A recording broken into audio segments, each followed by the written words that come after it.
দুর্নীতি নিয়ে সমস্যা, দুর্নীতি আসছে তো তুমি কে? আমি দুর্নীতির বিরুদ্ধে দাঁড়াইছি। আমি সরকার গেট বন্ধ করার কেউ না, কিন্তু আপনি সরকার চেয়ারে বসে আপনি দুর্নীতি করার কেউ না।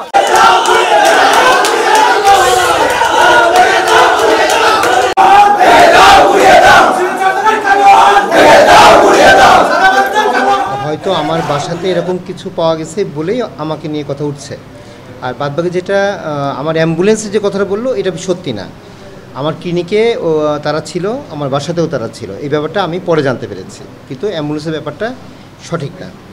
আচ্ছা, আর আমি কদিন ধরেই আমি বিভিন্ন মিডিয়াতে বলার চেষ্টা করছি যেটা হচ্ছে ওই বাসাটা আমার পৈতৃক বাসা। আমি সেখানে 2 তলায় বসবাস করি, আর 3 তলায় আমার আপন বড় ভাই থাকে, নিচতলা হলো ছেলেদের মেস, 4 তলা এবং 5 তলা এটা হলো মেয়েদের মেস, এবং সেখানে নার্সিং স্টুডেন্টরাও থাকে, সরকারি কলেজের বিভিন্ন স্টুডেন্টরাও থাকে। এখন ওই দিনের পুরো ঘটনাটাই আসলে আমি স্পষ্ট করে বলছি, যে আমার একদমই জানার বাইরে, এবং আমি খুব দায়িত্ব নিয়ে বলছি এর সাথে আমার কোনো রকম সংশ্লিষ্টতা নাই।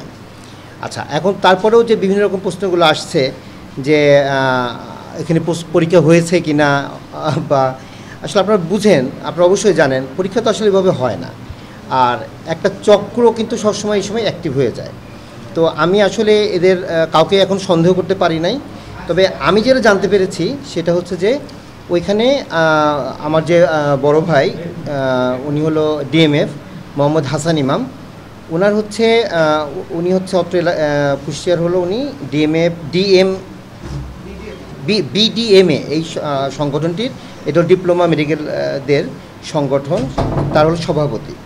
যার কারণে দূর দূরান্ত থেকে যারা পরীক্ষার্থী আসে ওইখান থেকে ওই ডিপ্লোমা মেডিকেল অ্যাসিস্ট্যান্টরা, ডিপ্লোমা চিকিৎসকরা তাকে বলেছে যে আমাদের বিভিন্ন ক্যান্ডিডেট যাবে, ভাই একটু থাকা খাওয়ার ব্যবস্থা করবেন। তো আমি এতটুকুই জানি, আমার বড় ভাইকে জিজ্ঞাসা করে আমি এতটুকুই জানতে পেরেছি। এটা আমি পরের দিন আপনারা যেরকম জেনেছেন আমিও সোশ্যাল মিডিয়া থেকে এতটুকুই জেনেছি। তবে এখন অনুমান করে কোনো কিছুই বলা যাবে না।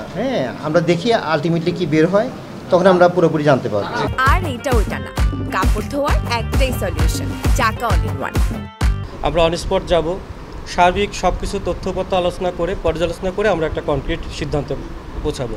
যে কেউ বক্তব্য দিতে পারে, অস্বীকার করতে পারে, স্বীকারও করতে পারে, বাট আমরা অ্যানালাইসিস করে ফাইন্ডিংস চূড়ান্তভাবে ঠিক নির্ধারণ করবো যে আসলে ওইখানে কার দায় কতটুকু ছিল, কী অবস্থায় ছিল, কেন ওইখানে লোকজন গিয়েছে, তারা কোন পারপাস গিয়েছে, এবং কেন ওইখান থেকে তারা এভাবে দৌড়ে বেরিয়ে আসছে।